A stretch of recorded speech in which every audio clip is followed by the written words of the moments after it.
Good morning, Brother Love. Hey, good morning, Brother V. Yo. Yo. How are you? I cannot believe that the rabbi and Zen monk finally got this recording material going. I have to say that the Zen monk did a better job than the rabbi. Well, I think it was a concerted effort with, I had a pit crew here that helped us out. Well, this is integration. This is integral spirituality. So Brother V, sweetheart, let's just think for a second. We talked a little bit earlier what we want to call this set of dialogues with the help of God and Shunyata, an open, spacious space. We want to try and do, I think, every Friday, a day. Wait 1 second. Can you run that by me again? Sure.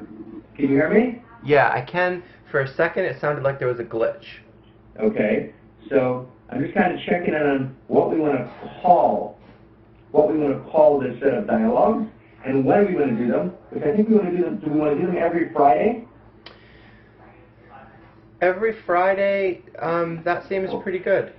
Okay, good. Good. So blessings on Friday. Good Friday. Good Friday. Blessings on Friday. Blessings on Friday. And let's say we'll go for, what time works for you, sweetheart? Earlier is a little better, but we have to we have to synchronize for time zones.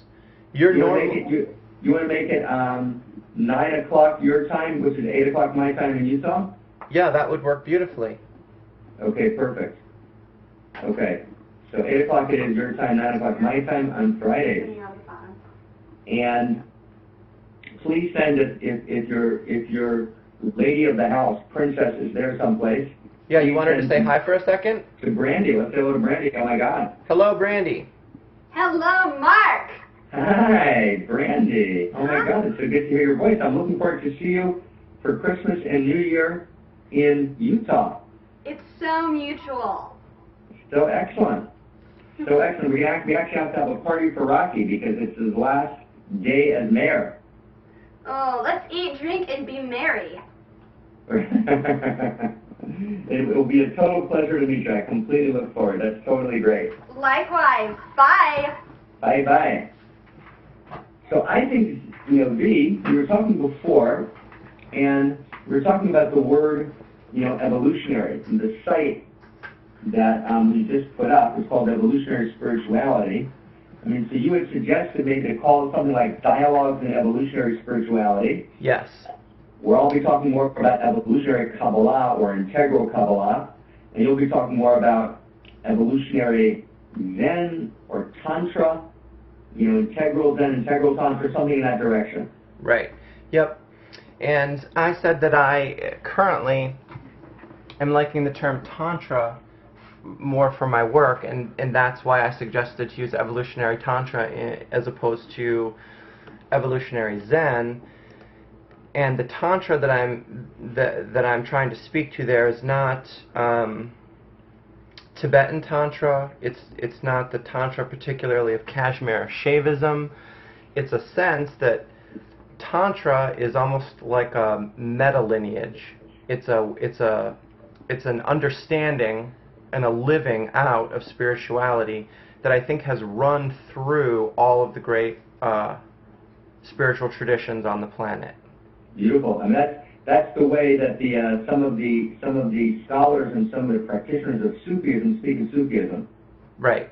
That Sufism is not a particular lineage moment in time, but it's there's Sufis in every religion, as it were. Exactly. Right, yeah. Beautiful. Beautiful. And this comes for a moment from. In the integral world, there's been some discussion, about a transpath path. Right. You've heard that? Yes. My sense was, and this is just my sense, that for a transpath path to make sense, not to any particular person, but kind of to the deep soul of humanity, it has to be deeply connected to what's come before. It can't seem like it was just completely generated new in this moment. It has to, have its own unique contribution, new now, but it has to be partaking or nourished from roots that have come before. And when I looked, what would that be? I think it's Tantra. All of the religious traditions have informed each other and have shared teachings and have been integrated and mixed together historically for a long time. So I think that Tantra, that there was a Christian Tantra, there was a Jewish Tantra, there's definitely an Islamic Tantra, there's a Buddhist Tantra, and I'm kind of interested in that kind of tantric movement. Beautiful. I mean, the word, it's beautiful. The word tantra itself, if I recall, in Sanskrit means to expand. Mm-hmm.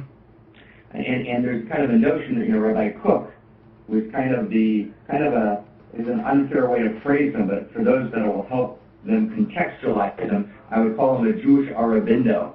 Nice. In a number of dialogues I did with Ken Wilber, we talked about kind of Rabbi Cook as a Jewish Aurobindo.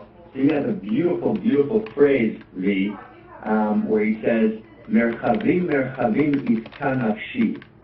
For the expanded places, my soul yearns. And I think that one of the reasons that people don't identify today with much of religious tradition, and again, when I say people, I mean, a particular sector of people. If we were talking in terms of levels of consciousness, I would say we would be talking about orange, which is kind of, business, capitalism, meritocracy, green, which is, the kind of spiritual, conflict resolution, New Age, Northeastern University world, those two worlds, which are very powerful and strong in the world of what Ray called the cultural creative. A lot of that world are either unchurched or only culturally churched, only kind of pro forma church. And I think part of the reason is it's not about, whether science and religion fit together. It's not about, whether dogma works or doesn't. It's about how do I feel when I engage the tradition? Do I feel somehow smaller? Do I feel somehow shrunken? Do I feel somehow that something in my alignment is violated? Do I feel that my natural expansion, when I say expansion, I'm not talking about boundary breaking. I'm talking about my natural kind of soul expansiveness. Right. Does the encounter with spirit facilitate that? Does it allow me to be my fullest self?